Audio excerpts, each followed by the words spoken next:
Hey, what's going on, family? Michael Cabradilla right here in San Diego, California. Welcome back for those of you guys who are tuning in again. And welcome for those of you, if it's your first time. We have been reading through this book right here, The 100 Simple Secrets of Happy People. And why? Well, why not, right? Why not be able to share some secrets of how we as people can become happier for our families, happier for our communities, happier for our business communities, whatever the case might be. So chapter 51. So we've been reading through the chapters. They're less than 2 pages. So it goes by really, really quickly. Sometimes we'll pose a question. Sometimes we'll just share some insight, but we encourage you to continue the conversation in the comment section. Feel free to comment, share a voice or two or a thought or two.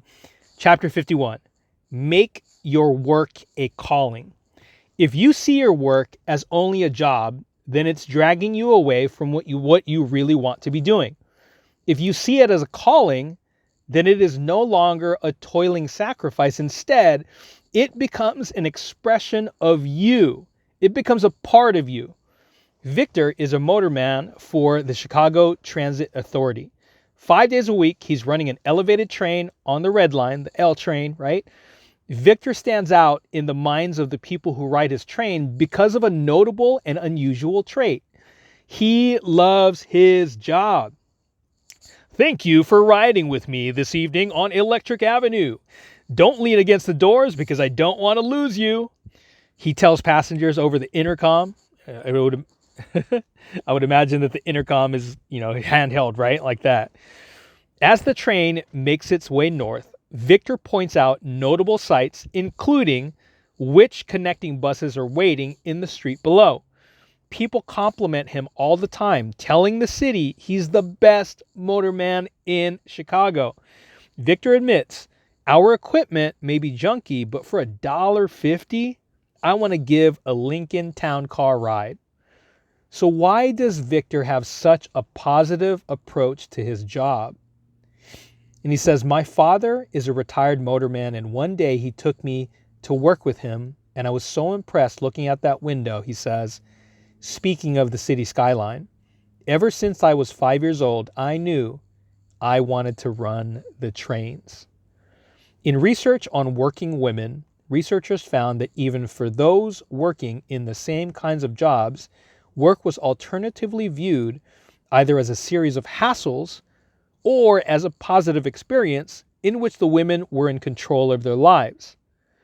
Among those who felt control, life satisfaction was 28% higher than among those who did not.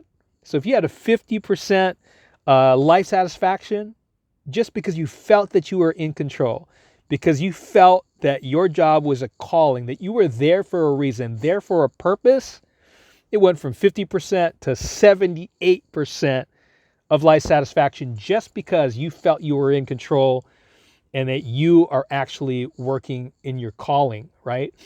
And I have worked at a job before that I did not like. I have been in a cubicle, and I have been in a call center that I didn't like the work. I was a bill collector at a mortgage company, essentially. I worked in foreclosures, bankruptcies at a certain point, and I would talk to people that were losing their homes, and I didn't feel good. It was actually, I don't know, every time I was on the phone talking to people who didn't want to talk to me, who owed money, who were stressed out, they were in a bad situation, trying to save their homes over the phone with me. And it was really challenging to be in that situation.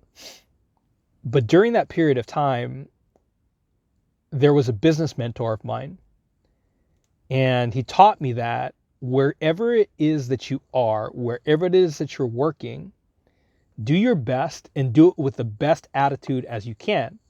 So whether I was working in that job, whether I'm DJing a wedding, DJing a corporate event, or working my Legal Shield business and building my Legal Shield brokerage, do it to the best of your ability with a great attitude and find a calling.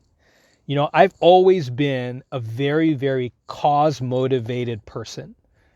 In high school, especially in college, I've always been motivated by causes.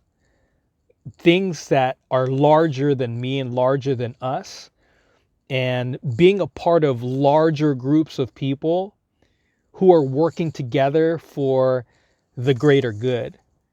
And with the companies that I work with now, and even the DJ business that we have, I feel as if we are making a difference in people's lives, whether it's empowering them through the services that we provide, empowering them with the opportunity to generate more income like we provide, or even providing an incredible service for a bride and groom, for a corporate event, to create a fun atmosphere where they can enjoy and they can celebrate. I get excited about connecting with people. I get excited connecting people, like connecting person A with B and seeing if there can be some synergy if they connect with each other. I enjoy those things.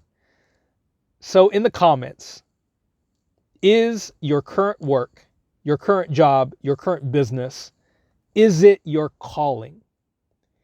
And feel free to share your thoughts on what your calling is as it relates to your work, your job, your business.